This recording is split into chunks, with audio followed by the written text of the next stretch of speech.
It's all about shifting your mindset, shifting your perspective, making sure it's never about you. It's always about him and others. And you'll find yourself in the most blessed place you've ever thought was possible.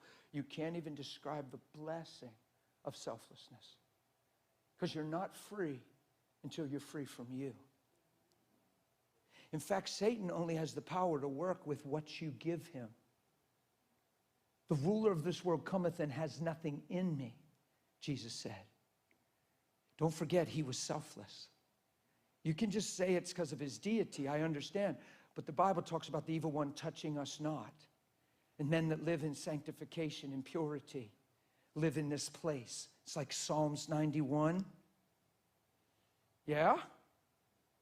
Come on. It's really beautiful. He only takes what you give him. He's not just going to come in here and run me over. I'm not being arrogant. He'd have ran me over a long time ago if it wasn't true. He's not just going to run me over while I'm standing here with this microphone. He plays with what you give him. And you give him an inch and he'll try to take a mile. Next thing you know, your heart's hard and you're angry and you wonder how you got there. Next thing you know, you're doing something you knew you'd never do. And all of a sudden you've tailspinned in because you didn't take accountability and guard your heart.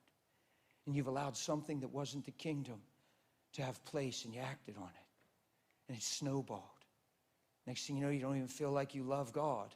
That's how far it goes with people. I'm telling you, I've been in this thing enough, pastored enough. I'm telling you, I've seen people just go boom when they let one little wrong thing come in. You guard against that stuff. You stay in communion with God. And if you make a little mistake, you'll be so aware of it, so sensitive, and God just keeps you washed and cleansed. And I'm not preaching perfection. I'm preaching purity. The pure in heart shall see God. I'm not talking about perfection. I'm talking about purity and taking accountability for your life and being a sincere Christian that has intimacy and fellowship with God. That's all I'm talking about. You're holy, you're blameless, you're above reproach in his sight. If indeed,